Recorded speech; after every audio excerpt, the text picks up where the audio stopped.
Bueno, y nos corresponde el Salmo 119. Bueno, seguimos en el 119, versículo 65. Manuel nos va a hacer el favor de, Manuelito nos va a hacer el favor de leer el versículo 65 a 72. Gracias.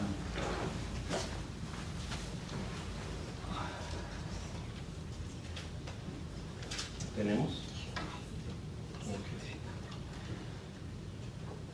Bien has obrado con tu siervo, oh Señor, conforme a tu palabra.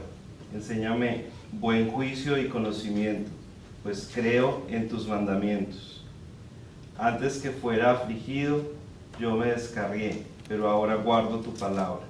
Bueno eres tú y bienhechor, enséñame tus estatutos. Los soberbios han forjado mentira contra mí, pero de todo corazón guardaré tus preceptos. Su corazón está cubierto de grasa, pero yo me deleito en tu ley. Bueno es para mí ser afligido, para que aprenda tus estatutos. Mejor es para mí la ley de tu boca que millares de monedas de oro y de plata. Amén. Vamos a continuar con nuestro estudio en Génesis. El viernes pasado estuvimos recordando pues estas aventuras, ¿no? Y estas historias de Abraham. De verdad que ha sido yo sé que para ustedes también, por lo que vi en el grupo el viernes con ustedes, donde ustedes me manifestaban pues lo que Dios ha hecho con esta palabra en ustedes y cosas que no vimos antes. Muchas cientos de veces leímos estos pasajes, pero Dios está mostrando y nos está formando a través de estas escrituras. Hoy nos corresponde Génesis 14, capítulo 14, versículo 17 al 24. Entonces, solo pido que estén concentrados, que le pidan al Señor fortaleza en sus corazones en medio del cansancio, por una semana de trabajo, yo sé que de situaciones, pero espero que sus corazones estén en sintonía con el Espíritu Santo también y se dejen moldear por su palabra. La semana pasada vimos el rescate de Abraham y ¿de quién más? De Lot, ¿cierto? Los ejércitos de los reyes extranjeros habían atacado a Sodoma y Gomorra, ¿sí recuerdan? Y habían derrotado directamente a estas ciudades y se llevaron a muchas personas, muchas posesiones de estas ciudades. Ellos arrasaron con todo lo que encontraban a su paso. Y también, pues de paso, como Lot se había establecido en Sodoma y Gomorra, que pues es fascinante, ¿no? También lo que Dios nos muestra a través de Lot, ¿no? Y pues Lot también llevó, como popularmente decimos, ¿no? En nuestro país llevó el bulto, ¿sí? Por consecuencias, ¿no? Consecuencias de nuestro pecado, del pecado de Lot en este caso. Y todo lo que poseía Lot, todo porque pues también era rico, ¿no? Todo también había sido, por estos reyes había sido retenido. Abraham, junto con sus vecinos, y recuerdan cuántos hombres él alistó para la batalla, a ver si tienen esa memoria. No, pero están en sintonía, están en...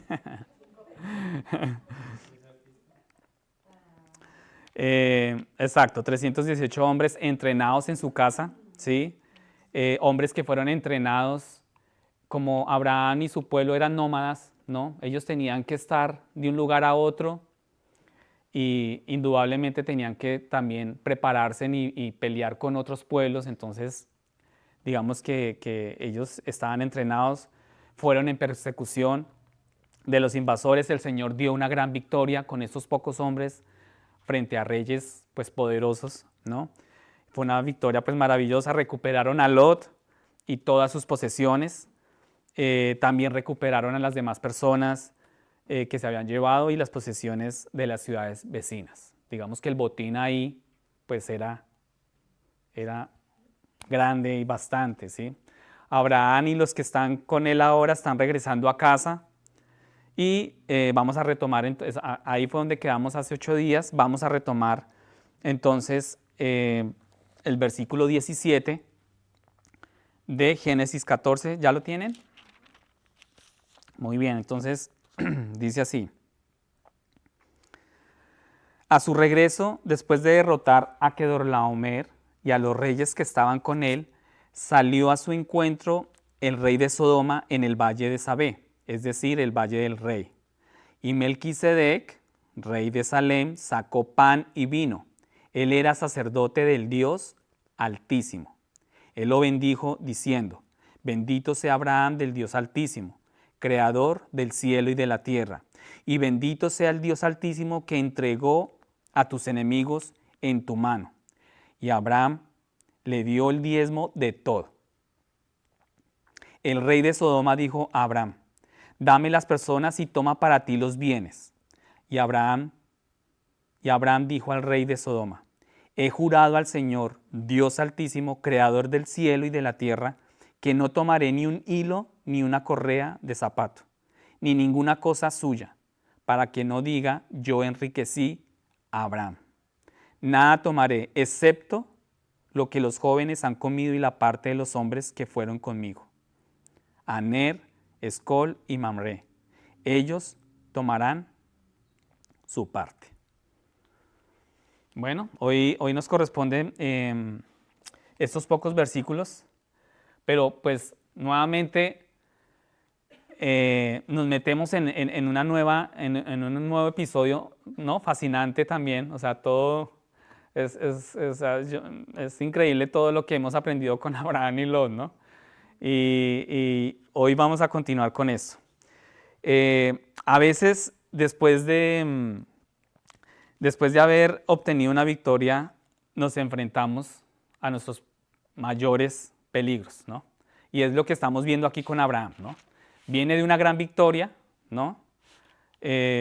Quizás viene de una confianza, con una confianza ganada, porque pues con 318 hombres, imagínate tú cómo se siente al ganarle a varios reyes, ¿no? Con cierta confianza, cierta seguridad, ¿no? Y tal vez yo quiero que pensemos en nosotros mismos y en momentos en los que tú hayas tenido una victoria espiritual, ¿sí? A veces decimos no a ciertas tentaciones. ¿No les ha pasado? ¿Sí? ¿Solo a mí? ¿Sí? A mí siempre pensé que eso... ¿Cierto? A veces sentimos esa victoria en ciertas tentaciones que yo fui, el Señor no me ayudó a decir no, ¿no? Y huí. Y uno se siente, ¿no? Uno saca pecho y se siente confiado, se siente chévere, ¿no? O sea, agradé al Señor. ¿No les ha pasado? Decimos finalmente hice oración, hice lectura de la Biblia, lo tomé como un hábito diario. También uno se siente, ¿cómo se han sentido cuando o sea, que toman un hábito de lectura de la palabra y oran y uno se siente bien, uno siente, estoy avanzando, estoy como en victoria, ¿no? O fuimos capaces de mostrar amor y bondad a otra persona. Entonces también uno se siente como que esto yo antes no lo hacía, ¿no? Y uno se siente bien. A mí me ha pasado y me pasa cuando llegué acá, mi esposita me lo decía no sé qué día, me decía, no, es que tú antes no eras muy social, ¿no? De ir y visitar o de ir a ayudar, pero aquí yo veo que tú has cambiado. Y yo, ¿en serio? ¿Sí? Y entonces uno se siente, uy, o sea, el Señor está haciendo algo en mí, ¿no? Y uno siente cierta victoria, cierto avance espiritual, y así se sentía, quizás se sentía así también Abraham. Entonces sucede que te sientes bien contigo mismo, estás orgulloso de ti mismo por lo que estás alcanzando espiritualmente, porque estás iniciando este proceso de santidad con el Señor. Hemos recordado que eso es un proceso de santidad y te sientes muy realizado y espiritualmente maduro. O sea, tú ves, y lo que hemos visto con la historia de Abraham, nos hemos visto muy identificados, ¿no? Con Abraham, porque él también inició inmaduro en su fe, ¿no? Tuvo tropiezos, Dios tuvo que humillarlo, y así hemos vivido nosotros, así nos ha tocado a nosotros. Dios ha permitido momentos de humillación, quebranto, pero pasamos al otro lado y Dios nos lleva un escalón más y no sabemos la próxima batalla cuál va a ser, ¿cierto? ¿Cuál va a ser nuestra próxima batalla? y antes de que nos demos cuenta puede estar muy cerca nuestra próxima batalla. Entonces, basado en esto, cuando nosotros definimos el curso de nuestras vidas, lo hacemos a favor de Dios o a favor de nosotros mismos, ¿sí? En nosotros se va a evidenciar o vamos a mostrar cuánto conocemos a Dios, o si somos cristianos por el sacrificio que estamos dispuestos a ejercer en cada batalla de nuestras vidas por Dios. ¿Sí me hice entender? Va a ser evidente que tú conoces y caminas con el Señor por esos sacrificios, por esas batallas que tú vas a tener en tu vida, ¿cierto? No es de extrañar, el pastor Andrew Bonar, él dijo una vez, estemos tan atentos después de la victoria como lo estuvimos antes de la batalla. Entonces tenemos que estar atentos, no bajar la guardia, ¿cierto? Yo sé que ustedes se han visto identificados con lo que le pasó a Abraham, a Lot, pero tenemos que estar muy atentos después de cada batalla que tú conquistas espiritualmente. Porque puede filtrarse el orgullo, ¿no? En cada victoria, la altivez, ¿cierto? Y esto nos puede hacer caer peor de lo que caíamos antes. Pensemos en nuestras propias vidas y veámoslo en la vida de Abraham. Yo quiero que hagamos ese paralelo. Abraham acaba de tener una gran victoria y ahora está a punto de entrar en una batalla totalmente diferente. Y lo vamos a ver hoy. Y nos preguntamos si Abraham se dio cuenta de esto, ¿cierto? Abraham llega, lo recibe el rey de Sodoma, lo recibe Melquisedec, que más adelante vamos a mirar quién es Melquisedec, ¿sí? Pero él no se imagina lo que va a empezar a enfrentar. Entonces yo quiero hacerles una pregunta. ¿Cuántos aquí están dispuestos a seguir y obedecer a su Señor? Amén. Bueno, vi muchas manos levantadas y dijeron amén, pero quiero decirles que Dios es experto en poner a prueba y poner de manifiesto quién es de los de Él y quién no. ¿Sí? Entonces ahí ya el amén y las manos ya empiezan a menguar, ¿cierto? Dios es experto en pasarte a ti por los desiertos, por cierta batalla, porque Él con eso va a manifestar quiénes son de Él y quién no, ¿sí? Entonces, si de verdad estamos dispuestos a seguirlo hasta el final, independientemente de las consecuencias o de lo que eso implique, ¿tú de verdad estás dispuesto a seguir y a conocer al Señor, independientemente de lo que eso implique o conlleve? ¿Estás dispuesto a seguir a Cristo independientemente de lo que pierdas o tengas que perder? Porque eso es lo que hemos visto con Abraham, ¿no?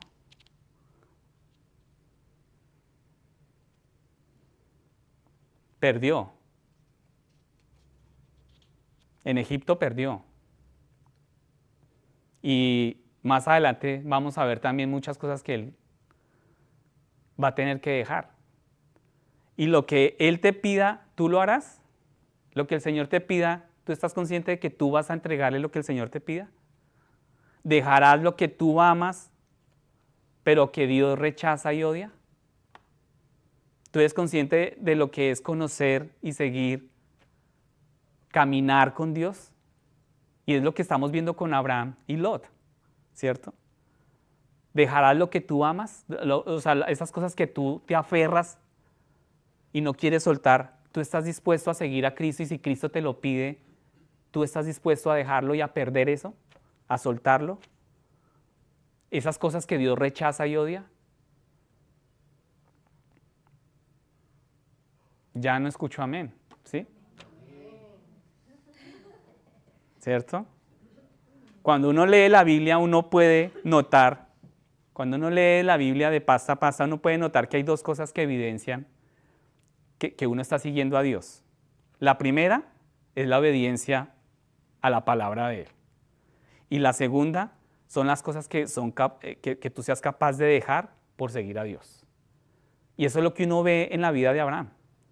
la obediencia y las cosas que son capaz de dejar. Y es lo mismo que tú tienes que tener presente y estar consciente de tu caminar con Cristo. Versículo 17. Pasemos a nuestro primer versículo.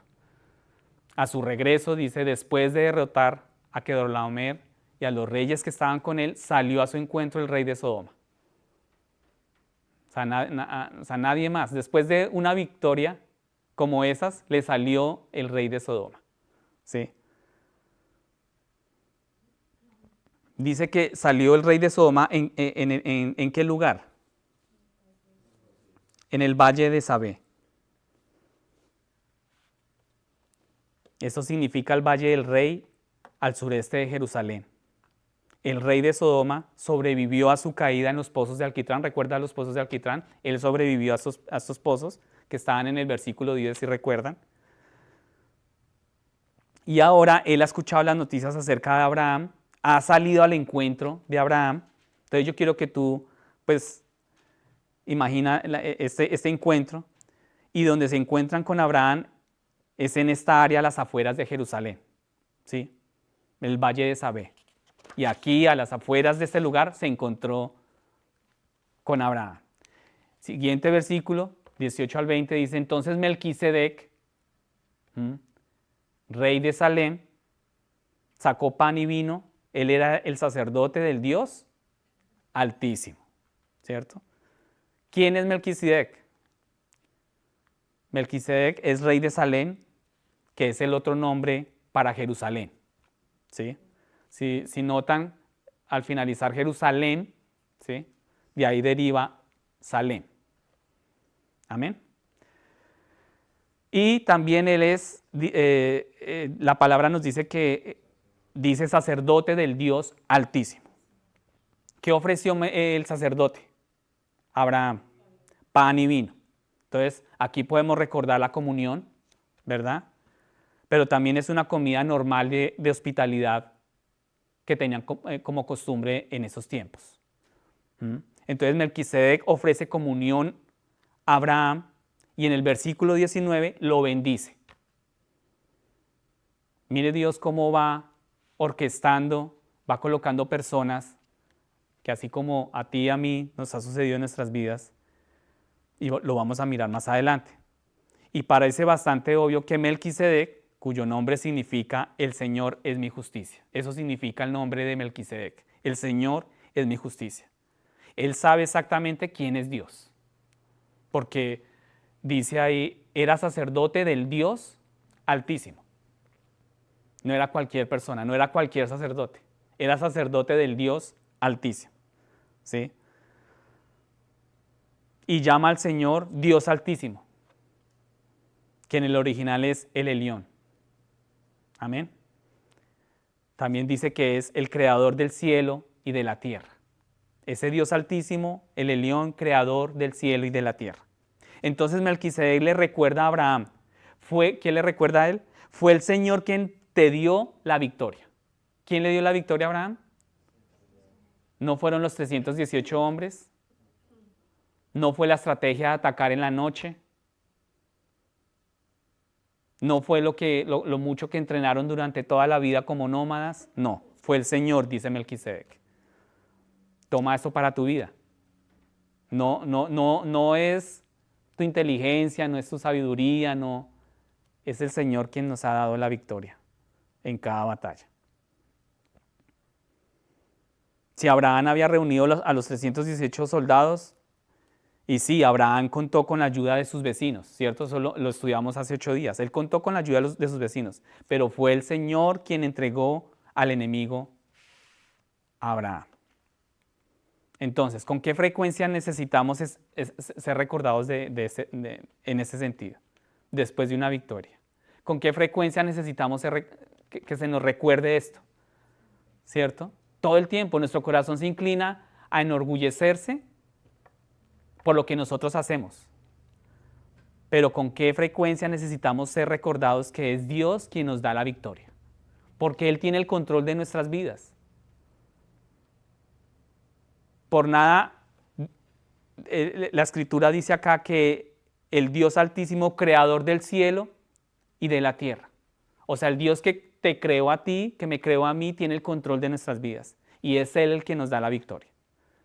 Entonces, esta convicción es esa verdad que nos sostiene en momentos de victoria, de estabilidad, pero también en momentos de debilidad, de indecisión, cuando todo parece derribarse. Es en esos momentos donde tenemos que tener firmes esa convicción de que es el Señor quien nos da la victoria, no somos nosotros. No es el conocimiento que tú tengas en tu cabeza. Es el Señor que da la victoria. Y sobre todo en esos logros espirituales. Es Dios quien te está dando la victoria. Dios está creando un nuevo corazón en ti. ¿Qué está creando Dios? Un nuevo corazón. Porque el corazón que tú tenías antes no podía buscarlo. El corazón que tú tenías antes estaba como piedra. Y en ese proceso que tú estás iniciando en ese momento con el Señor está quebrantando ese corazón con las situaciones que tú estás viviendo, porque Él quiere un nuevo corazón. El corazón de antes al Señor no le sirve. Amén. Entonces, en respuesta vemos que Abraham le da a Melquisedec un diezmo. Entonces, vamos a tocar el tema del diezmo, que es el 10% de todos los bienes recuperados, ¿sí? Una décima parte de todas las posesiones. Eso es el diezmo. Algunos de acá cuando empezaron a venir a asistir acá, nos hicieron la pregunta del diezmo. Entonces hoy yo sé que se van a despejar así muchas dudas. Y aquí yo sé que te preguntas, ¿por qué el diezmo? ¿Por qué Melquisedec? ¿Por qué no quedarse todo con todas estas posesiones? ¿Por qué no se quedaron con esas posesiones? El diezmo es la parte del rey. ¿Sí? Voy a leerles 1 Samuel 8:15 para despejar un poco el tema de lo del diezmo. Y versículo 17 dice, Él puede tomar la décima parte de tu grano y de tus viñas y dársela a sus funcionarios. Esto está en el versículo 15 de 1 Samuel 8:15. Luego en el 17 dice, Él puede tomar la décima parte de vuestras ovejas y vosotros mismos podéis llegar a ser sus siervos, en el versículo 17. Si te das cuenta, en los dos versículos habla de qué parte, de cuántas fracciones, la décima parte. ¿Sí?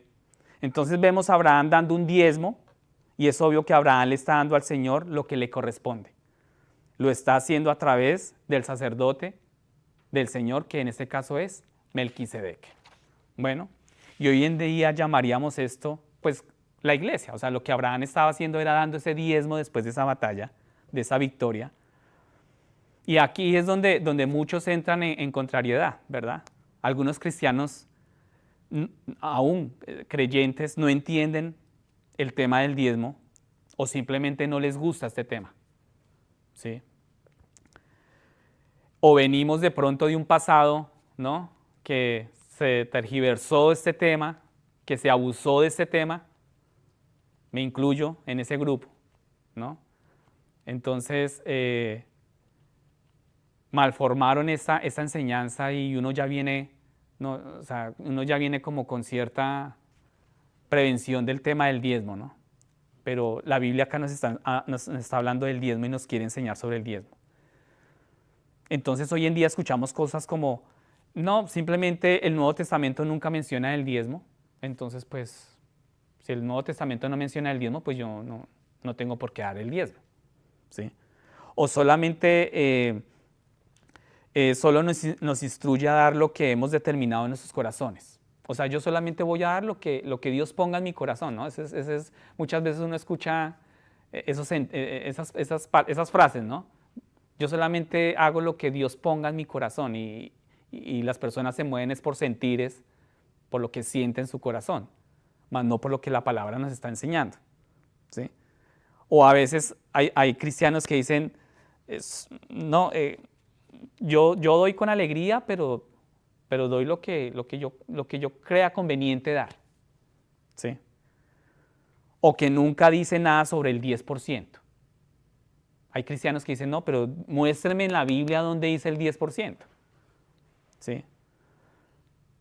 Algunas son correctas, pero también son incorrectas.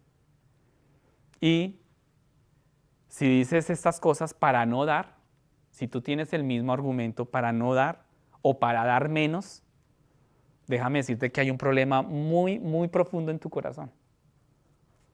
¿Sí? Carl Trueman dice, el yo moderno exige que todos sus deseos y demandas sean complacidos y satisfechos inmediatamente. O sea, nuestros corazones sí exigen y demandan que nuestros deseos carnales y pecaminosos sean satisfechos de inmediato. Eso sí nosotros lo exigimos. Pero el tema del diezmo sí ya es otro. Ahí ya bajamos la revolución.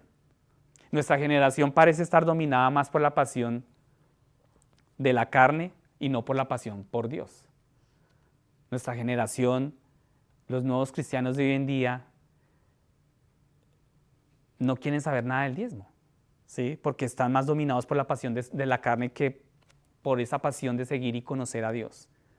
Y como mencionamos el diezmo es la parte que se le debe dar al rey. Y así lo hizo Abraham. Le dio esa parte al rey. La ley de Moisés prescribía un 10% por los levitas. Y vemos en la historia de Moisés cómo él tenía estipulado ese 10% para los levitas. Y estos eran los funcionarios que en ese momento estaban trabajando para Dios. Eran los obreros del templo. Entonces Moisés tenía estipulado ese 10% para los levitas. Los judíos fieles, si tú hablas con un judío fiel hoy en día, ellos saben que el 10% es el mínimo de una ofrenda. Para ellos ese porcentaje es algo mínimo. Normalmente un judío fiel da entre el 25 y el 35% de sus ingresos. Del mismo modo, la iglesia siempre ha entendido que el 10% es el mínimo. ¿Sí? Si fuera el mínimo para Israel, ciertamente también es el mínimo para la iglesia. Y Cristo, ciertamente, pues Él no ha bajado ese estándar. Pero digamos que el mínimo de un diezmo o una ofrenda, que digamos que para mí es lo mismo, es el 10%. El 10% es la parte del rey. ¿Y quién es tu rey? ¿Quién es su rey? Cristo es nuestro rey. Para Abraham en ese momento Melquisedec era su rey y le estaba entregando ese 10%. Muchos cristianos no quieren darle a Cristo ni siquiera lo mínimo que se le debe dar, cuando Él nos ha dado todo a nosotros. Él le entregó su vida, Él ocupó un lugar que nosotros merecíamos ocupar por nuestros pecados. Entonces, lo que vemos aquí, hermanos, es el problema de no conocer a Dios. Y el pueblo que conoce a Dios se mostrará fuerte y actuará.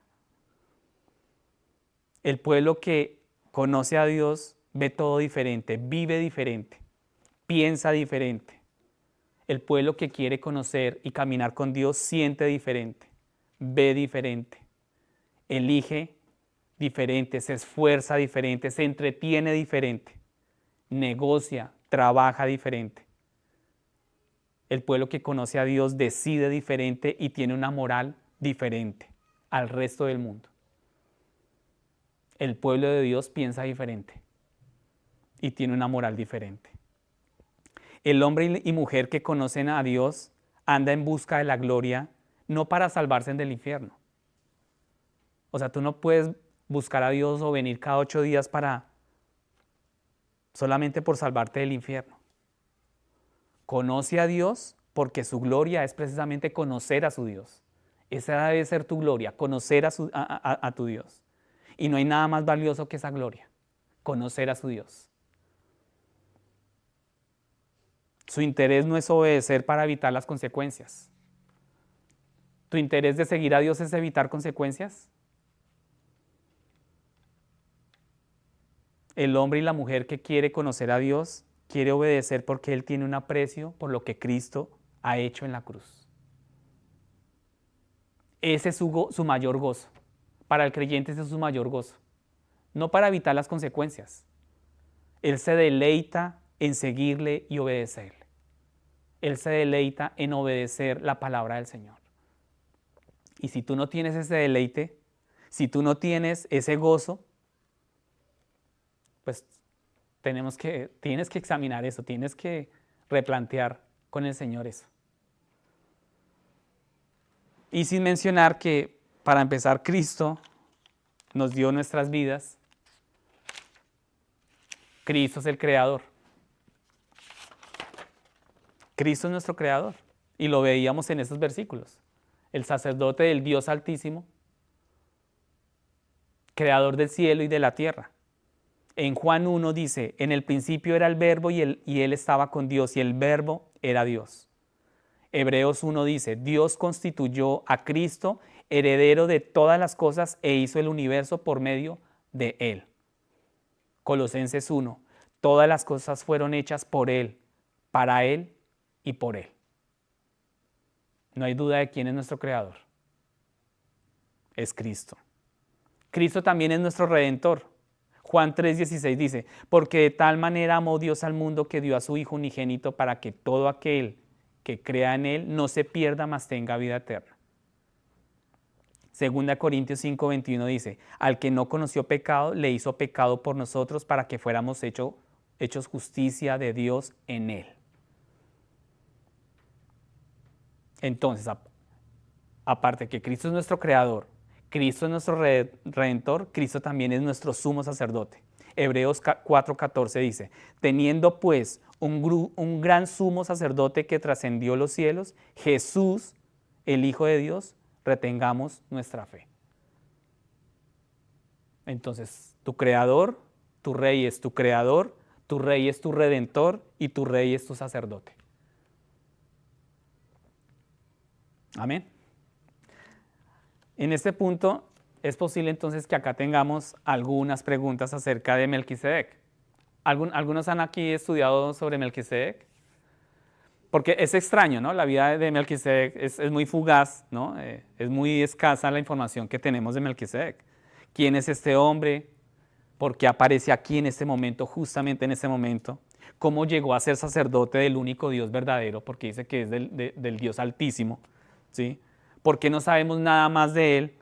¿Quién es su padre? ¿Cuál es su genealogía? Estamos en el libro de Génesis, que ustedes saben que el libro de Génesis es el libro de las genealogías, de los registros, pero no hay nada registrado sobre Melquisedec, sobre su genealogía, sobre sus padres. Y es muy extraño en este libro, ¿verdad? En el Salmo 110:4 encontramos a Melquisedec. Solamente en este y en Hebreos, que más adelante vamos a estudiar, nos dice que un hijo del rey David será sacerdote para siempre según el orden de Melquisedec. Entonces, ¿quién es Melquisedec? Hay una razón por lo que, digamos, no tenemos esta información por él, pero Melquisedec es una aparición de Cristo antes de la encarnación. ¿Sí? Y es impresionante cuando lo describe ahí como el sacerdote del Dios Altísimo. O sea, para Abraham era su rey, es Cristo. Imagínate, estamos en Génesis 14 y Cristo estaba ahí. Cristo estaba desde la fundación del mundo. Y esto queda muy claro en Hebreos capítulo 7, versículo 1 al 3. Se los voy a leer, dice, porque este Melquisedec, rey de Salem, sacerdote del Dios Altísimo, aquí usó las mismas palabras que estamos leyendo en Génesis, dice, porque este Melquisedec, rey de Salem, sacerdote del Dios Altísimo, salió al encuentro de Abraham cuando éste regresaba de la matanza de los reyes. Estamos en Hebreos, y dice, cuyo nombre significa primeramente rey de justicia, y luego también rey de Salem, esto es, rey de paz. Sin padre, sin madre, sin genealogía, no teniendo principio de días ni fin de vida, siendo hecho semejante al Hijo de Dios. Permanece sacerdote a perpetuidad. Impresionante, ¿no? Sí, siendo hecho semejante al Hijo de Dios. O sea, es indudable acá, no hay duda que están hablando de Cristo. Versículo 21. Pasemos, por favor, vayan conmigo al versículo 21. Al mismo tiempo que esto sucede, el rey de Sodoma también está parado allí y le habla a Abraham. ¿Cierto? Está la otra cara de la moneda, como dicen. Entonces queremos notar aquí que el rey de Sodoma ofreció, ¿qué le ofreció Melquisedec? Entendimos que Melquisedec lo bendijo, le ofreció pan y vino, y el rey de Sodoma está ofreciendo todos los bienes, y es extraño, ¿no? O sea, un rey de estos, un rey de Sodoma que acostumbrado a quererlo todo, tenía todos los bienes, todas las cosas que él quería. Abraham le ofreció esto, pero quería quedarse ¿con quién? Con las personas. Y aquí queremos señalar que Satanás tiene el mismo interés. También le gusta ofrecer tesoros del mundo. Él también quiere ofrecerte esas cosas que brillan en el mundo a cambio del alma, del alma de tu hogar, de tu familia. Y aquí es donde se produce la tentación. Y es la misma situación que nosotros vivimos a diario. Cuando el enemigo te está ofreciendo y te está tentando con las cosas del mundo. Y aquí es impresionante cómo el rey de Sodoma toma todo, que no era un botín, ¿no? Era un suculento botín, o sea, era impresionante lo que tenían en cuanto a ganado, bienes, oro, plata. Pero él dice, toma todo eso y dame a las personas. Y es posible que pienses y que pensemos en nosotros mismos, en las veces que hemos sido tentados por cosas materiales. ¿Sí? Nosotros somos tentados continuamente, el mundo bombardea constantemente. Dinero, negocios, ropa, joyas, bienes. Ustedes saben que el mundo se angustia porque no tiene lo que quisiera tener, ¿cierto? Y viven en depresión porque no lo tienen. Y trabajan, abandonan todos sus hogares y todo por conseguir estas cosas. Entonces, si estamos en este camino de conocer a nuestro Dios, que aquí muchos me levantaron la mano y me dijeron, amén. ¿Sí? Si estamos en ese camino de conocer a nuestro Dios, yo quiero que tú escuches lo que dice Jeremías 24:7. Dice, y les daré un corazón para que me conozcan, porque yo soy el Señor y ellos serán mi pueblo y yo seré su Dios. Pues volverán a mí de todo corazón. Cuando dice aquí de todo corazón, Dios no te está dando a ti un nuevo corazón. Él no está haciendo un proceso contigo en este momento para que ese corazón se entretenga en los deleites de este mundo. Él no te está dando ese corazón para que tú te deleites con lo que el mundo ofrece. Él te está dando un nuevo corazón para que se vuelva ¿a quién? A Dios. Un corazón vuelto a Dios. Un corazón a medias aún es un corazón adúltero. Un corazón que se entrega a medias a Dios tiene ídolos, tiene amantes que compiten ¿con quién? Con Dios. Y estos ídolos nos alejan de Dios. Estos ídolos nos alejan de Él. Conocer a Dios es un pueblo que no se entretiene con esa clase de cosas. El pueblo que está conociendo a Dios no desea ganar las coronas y las medallas que el mundo ofrece. El hombre o la mujer que está conociendo a Dios no corre tras el éxito del mundo. No es pasivo, sino que actúa. No cambia los compromisos de Dios por los del mundo. Y quizás tú dices, podemos decir nosotros la verdad. y de pronto tú estás interesado en las cosas del mundo o en las coronas de este mundo. Y tú me puedes decir a mí, no, la verdad es que sí, yo no estoy tan interesado en lo que tú estás hablando acá o lo que la palabra nos está hablando acá. Pero entonces ahí tenemos que decir que podemos concluir que estamos corriendo carreras diferentes, con metas distintas y con un Dios distinto. Unos corren con Dios en el centro y otros tienen el yo en el centro. Y disfrutan del mundo, ven las cosas de esta vida con más motivación que en las cosas eternas, que en lo que la palabra te está enseñando.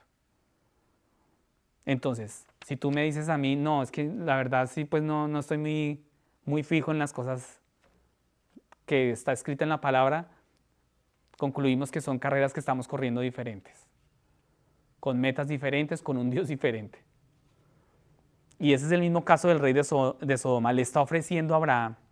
Todas las posesiones habían incluido todo el oro, toda la plata, toda la tela, la ropa, toda la comida, ganado, animales, incluía todo esto. Y de acuerdo al código legal de la época, al código de Hammurabi, Abraham tenía el derecho a una porción de estas posesiones. Él tenía derecho a esto. También tenía derecho a quedarse con algunas de las personas. Y uno podría decir, bueno, es legal, o sea, si es legal, ¿qué hay de malo con ello? O sea, ¿por qué Abraham no se quedó con esas cosas? El código de Hammurabi pues le da esa libertad de hacerlo. ¿Por qué no lo hizo? Pero escuchemos algo, o sea, muchas cosas que son legales están moralmente fuera del alcance de los cristianos. Que aparentemente moralmente están bien y son legales. El hecho de que la ley lo permita, eso no significa que está correcto ante los ojos de ¿quién? De Dios.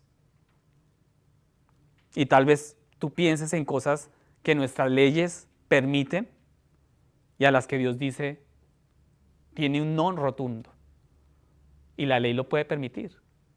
Pero Abraham se rigió y quiso agradar fue al Señor. Y debemos ver lo que el rey de Sodoma en ese momento está ofreciendo y es demasiado. Le está ofreciendo mucho a Abraham. Y todas las posesiones es demasiado generoso, demasiado sospechoso.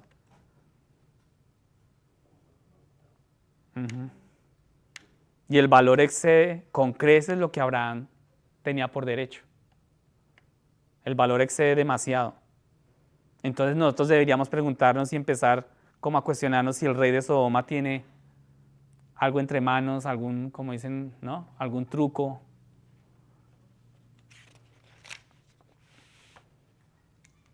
Pasemos al siguiente versículo, por favor. Dice, versículo 22 al 23, perdón.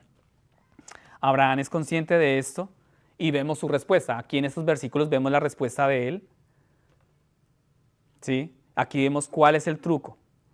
Si Abraham dice que sí, el rey de Sodoma podrá decir, yo soy el que hizo rico ¿a quién? Abraham. Si Abraham tomara esas cosas, la gente diría, mira cómo lo he bendecido, cómo lo ha bendecido el Dios de Abraham. ¿Sí? Pero entonces el rey de Sodoma se hubiera apresurado a decir, no fue Dios.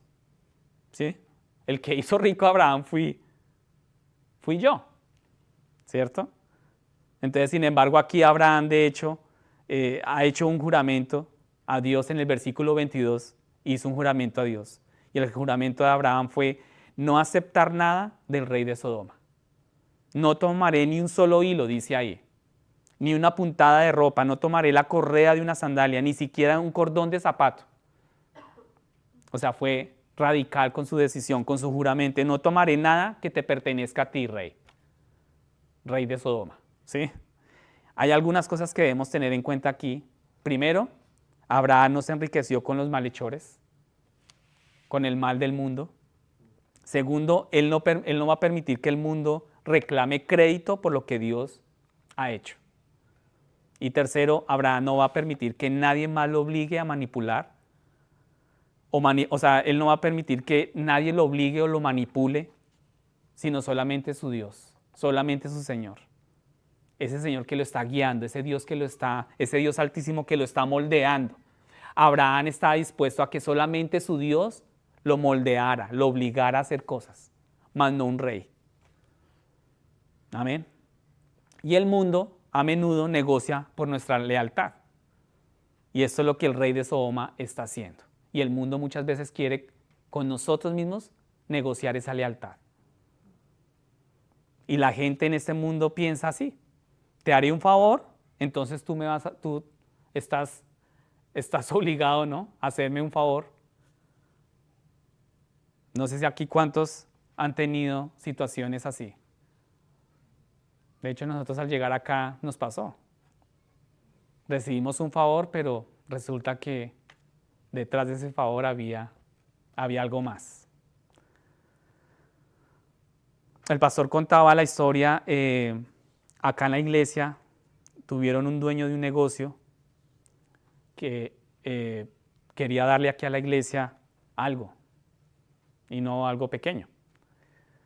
Y el hombre, cuando llegó acá a la iglesia, parecía muy generoso en ese momento, y como si no hubieran condiciones. El hombre no puso condiciones inicialmente ni nada, pero en realidad quería algo a cambio. Y solo iba a ser cuestión de tiempo, ¿sí?, hasta que intentara este hombre hacer algo por ellos. El hombre empezó a exigir también que la iglesia hiciera cosas por él. Entonces tenemos que tener mucho cuidado en eso.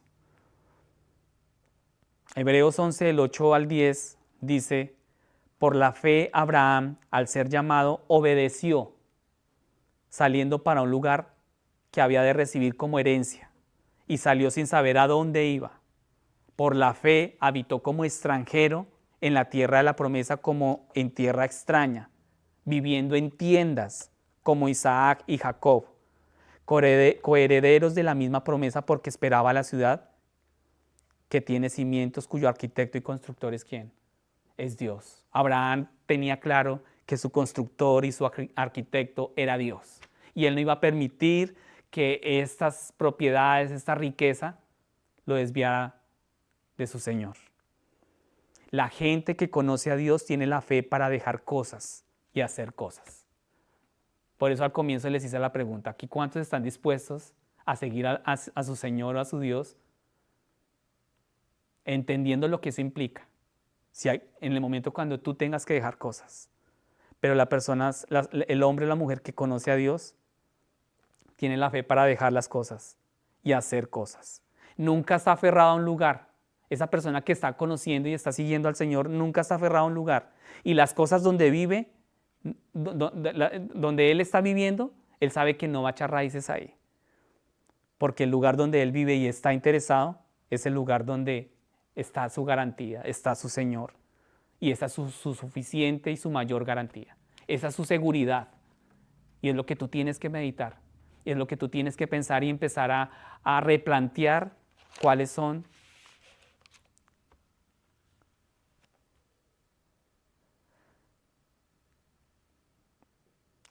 esos objetivos que tú tienes con el Señor, con tu Dios, con tu Rey. No es importante el lugar que Dios nos dará, es importante el Dios que me acompaña. No es importante, Dios le dijo: vete de tu tierra. ¿A cuál tierra? ¿Tú te imaginas, por lo menos nosotros viniendo acá? Yo le decía a mi esposa: no, nosotros no fuimos así como Abraham. Cuando nosotros empezamos el proceso de venir acá, yo todos los días, ¿no? Google, sí, ¿para dónde veníamos? Yo le preguntaba ya cómo es el nombre, cómo se deletrea. Y yo mirando por YouTube, imágenes, lugares. Uno quiere la seguridad, ¿verdad? Abraham no lo hizo así. No es importante el lugar que Dios nos dará, es importante el Dios que me acompaña. Abraham tiene sus ojos puestos solo en su Señor. La oferta del rey de Sodoma pudo haber parecido generosa, pero aceptarla había puesto a Abraham en deuda con él. Y sería solo cuestión de tiempo de que este rey empezara a cobrar ese favor y empezara a demandar cosas de Abraham. ¿A cuánto les ha pasado situaciones así? Que por un favor estuvieron ustedes en deuda con esa persona. y empezaban a demandar cosas que muchas veces nos desvían del camino del Señor. El Señor nos dice que debemos ser totalmente devotos a Él y radicales con Él. Deuteronomio 6:5 dice, amarás al Señor tu Dios con todo tu corazón, con toda tu alma y con toda tu fuerza. Deuteronomio 6:5. Jesús dice, nadie puede servir a dos señores porque aborrece a uno o amará al otro, o se apegará a uno y despreciará al otro. No podéis servir a Dios y a las riquezas, Mateo 6:24. Nosotros probamos que somos creyentes por las cosas que estamos dispuestos a dejar. Y hay cosas que duelen, hermanos, y no poco, duelen. Pero nada puede doler más que el unigénito en la cruz. Y muchas veces no son cosas materiales. Yo también quiero ser enfático acá en esto. Yo quiero que tú medites, no cuando tú tengas que dejar cosas materiales, sino aquellas cosas que están aferradas que tú tienes en tu corazón. La mentira, el orgullo, la impaciencia. Porque yo mismo leía esto y yo decía, Señor, pero pues tampoco es que yo tenga muchas cosas, ¿no? Y uno dice, no, pero yo, ¿cierto? Uno no, de pronto uno no lucha con eso, pero Dios me llevaba ¿a dónde? A mi corazón. Yo quiero que tú examines tu corazón, esas cosas y a veces uno dice, no, es que yo soy así, es que yo soy impaciente, pero uno ama tanto eso y uno se aferra tanto a eso y uno no quiere dejar de ser impaciente. Esas son las cosas que duelen, y no poco, pero tenemos que soltarlas. Y nada dolió más que Cristo en la cruz, pero Dios decidió entregar a su Hijo. Y de nuevo muy claramente en Santiago 4:4 leemos, el que escoge ser amigo del mundo se hace enemigo ¿de quién? De Dios. La palabra es clara. El rey de Sodoma estaba tratando de comprar la lealtad de Abraham. Es claro. Pero Abraham le dice clara y firmemente, no, yo no voy a aceptar eso. Entonces aquí señalamos que Dios preparó a Abraham para este momento. Dios sabía que iba a venir el rey de Sodoma al encuentro a Abraham. ¿Y cómo lo preparó? ¿Cómo creen ustedes que Dios preparó a Abraham antes del encuentro con el rey de Sodoma? Cuando en Egipto le dieron todos sus bienes Sí, y vio que su nombre fue de bienestar. sí. Pero hay otro evento importante antes del encuentro con el rey de Sodoma, que Dios ya había preparado el corazón de Abraham para ese encuentro con el rey de Sodoma. ¿Con quién se había encontrado Abraham antes del rey de Sodoma? Lo acabamos de leer. Muy bien. Dios ya había preparado el corazón de Abraham para ese encuentro con el rey de Sodoma. Y por esa razón, Abraham pudo decir no. Porque se había encontrado ¿con quién? No con Melquisedec, con Cristo. Amén. Ese es el encuentro que tú y yo necesitamos a diario. Y Dios colocó a Melquisedec allí en el momento exacto y en el lugar exacto. Y algunas personas llaman a esto nombramiento divino, ¿sí? Y tal vez podemos pensar en el momento en que Dios haya hecho esto por nosotros. Cuando proporciona a un amigo inesperado, ¿sí? Que lo guarda uno de cosas o hace alguna situación inesperada y cambia el curso que uno tenía de alguna necesidad, o su misma presencia nos habló cuando nos sentíamos solos o débiles, y estamos seguros de que la presencia de Melquisedec fortaleció a Abraham y lo ayudó a resistir la tentación en ese momento con el rey de Sodoma. Y es impresionante Dios cómo guarda a sus elegidos. Versículo 24. Pasen por favor conmigo al versículo 24. No tomaré nada sino lo que hayan comido los siervos. Entonces de nuevo Abraham dice, no tomaré nada, ¿sí? Pero ¿por qué Abraham toma comida para sus hombres? Surge la pregunta, ¿por qué digamos que Abraham toma esta parte? ¿Por qué creen ustedes que Abraham toma parte la comida para sus hombres? Estos hombres pueden comer parte de la comida que se recuperó después de la batalla. Si ustedes recuerdan, Mamre Esol, Aner, son los hombres cananeos que vivían en el área, en Hebrón, junto con Abraham, perdón. Y le han ofrecido ayuda. Ellos fueron los que le ofrecieron ayuda a Abraham cuando estaba organizando sus hombres y iban a ir detrás de esos reyes. Ellos también han venido y han peleado. Ellos también pelearon hombro a hombro con Abraham, ¿sí?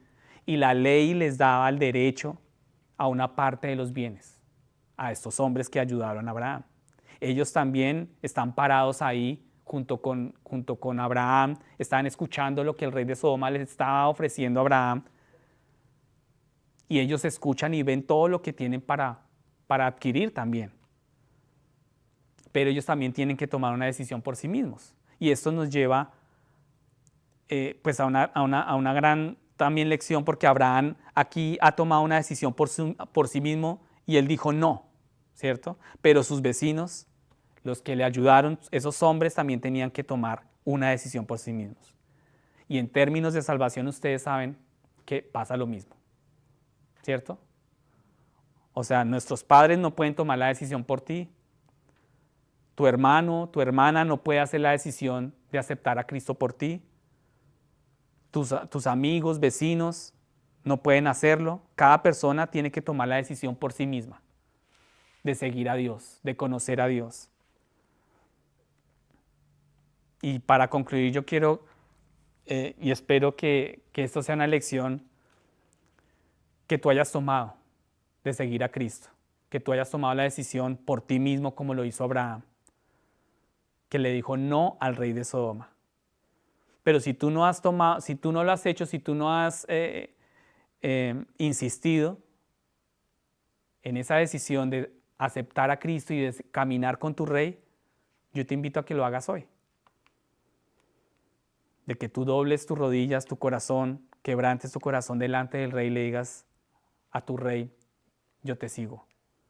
Y debemos ver aquí claramente el contraste entre Melquisedec y el rey de Sodoma, entre Cristo y el príncipe de este mundo, entre Dios y Satanás. Y es un contraste que nos muestra la diferencia entre Cristo y el mundo claramente. Abraham tuvo que elegir entre dos reyes que representaban dos formas de vidas opuestas. Ustedes saben que Sodoma era una ciudad que bastante malvada, ¿cierto? Vivían en rebelión constante ¿contra quién? Contra Dios, todo el tiempo rebelándose en contra Dios. Se deleitaban en su pecado, amaban las comodidades temporales de este mundo. Eso era Sodoma, eso representaba Sodoma. Y su fin sería destrucción, que es lo que vamos a estudiar mucho más adelante, los próximos domingos, que está también pues buenísimo, pero digamos que por el momento aquí eso representa a Sodoma. ¿Y qué representa Melquisedec? Se presentó como paz y comunión con Dios, comunión con Él, bendijo a Abraham, y Abraham pudo abandonar lo que el mundo caído le estaba ofreciendo, lo que el rey de Sodoma le estaba ofreciendo. Hay 3 lecciones acá, si quieren anotarlas, voy a darles un tiempo para que, o si quieren tomarle alguna foto. Dice, primero, debemos darle al Señor lo que es suyo. Segundo, no podemos tomar lo que este mundo nos está ofreciendo. Y tercero, debemos estar totalmente dedicados al Señor. Amén. Como cristianos estamos llamados a estar en este mundo, pero no somos de este mundo. 2 Corintios 6:14 nos dice, no estéis unidos en yugo desigual con los incrédulos. Cristo nos llama a salir de la forma vacía de vida que este mundo tiene para ofrecer y quiere recordarnos el futuro que tenemos en Él. Primera de Tesalonicenses 5, del 1 al 11. Yo quiero que escuchen atentamente este pasaje en Primera de Tesalonicenses 5, del 1 al 11. Si quieren, anótenla, después en su casa lo repasan, voy a leérselo. Dice, ahora bien, hermanos, con respecto a los tiempos y a las épocas, no tenéis necesidad de que se os escriba nada, pues vosotros mismos sabéis perfectamente que el día del Señor vendrá como un ladrón en la noche, que cuando estén diciendo paz y seguridad, entonces la destrucción vendrá sobre ellos repentinamente, como dolores de parto a una mujer que está encinta, y no escaparán. Mas vosotros, escuchen, hermanos, no estéis en tinieblas para que el día os sorprenda como ladrón, porque todos vosotros sois hijos de luz e hijos del día. Tú eres hijo de luz y hijo del día. No somos de la noche ni de las tinieblas. Por tanto, no durmamos como los demás, sino estemos alerta y seamos sobrios, porque los que duermen de noche duermen, y los que se emborrachan de noche se emborrachan. Pero puesto que nosotros somos del día, somos sobrios. ¿Somos qué? Sobrios. Habiéndonos puesto la coraza de la fe y del amor, y por el yelmo la esperanza de la salvación.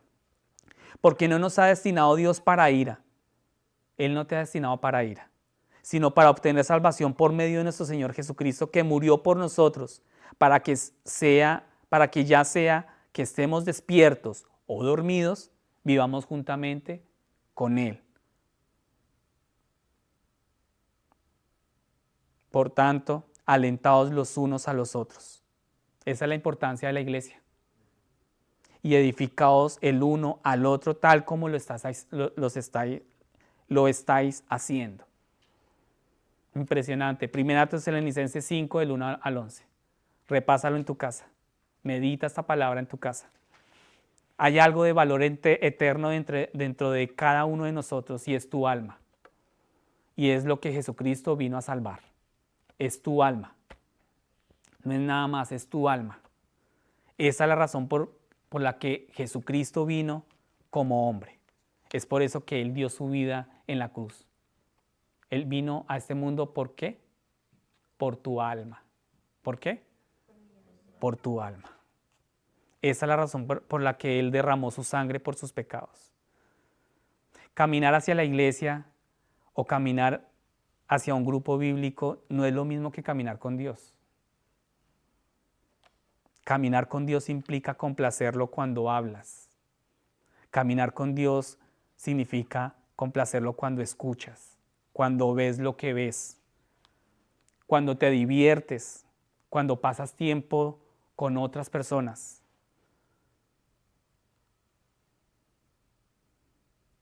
Cuando te restringes, cuando restringes la carne para la gloria de Dios. Eso significa caminar con Dios. No es venir cada 8 días acá. Ahora no es que de hoy en noche entonces toda la iglesia vacía, no. ¿Cierto? Pero caminar con Dios es restringir la carne. Es complacer a Cristo.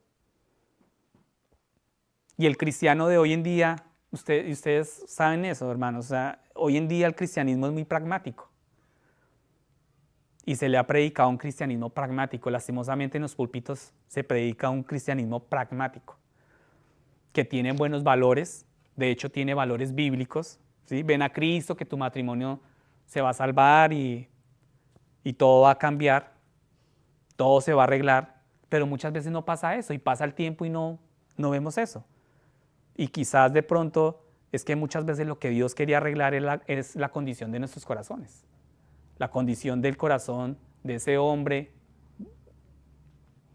¿cierto? O de esa mujer en el hogar, en ese matrimonio. La fortaleza, la gracia. Él quería cambiar, él quería colocar y formar fortaleza, gracia, paciencia, servicio, que muchas veces no vemos en los matrimonios de hoy en día, ¿no? El servicio. Y creen que es que uno se casa es para que la esposa le sirva a uno, o el esposo, ¿sí? O la esposa está esperando que mi esposo me sirva. Y nadie se sirve finalmente.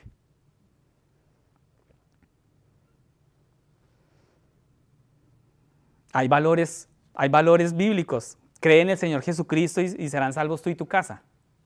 Y pasa el tiempo y vemos que nuestros hijos no vemos un resultado positivo, inmediato. Y se nos vende una fe que tiene que producir resultados inmediatos. Eso es lo que se nos vende hoy en día en los púlpitos, lastimosamente. Se nos vende una fe que produce resultados inmediatos conforme a lo que puedan ser buenos valores morales. Pero al final corresponde a anhelos y demandas de este mundo, del rey de Sodoma, y no a lo que Dios nos ha prometido. No hay nada en este mundo que pueda dar por tu alma algo, nada. Al contrario. Puedes ganarlo todo en este mundo y aún así vas a perder ¿qué? Tu alma. ¿Y de qué te va a servir eso? ¿De qué va a servir eso? De nada. Amén.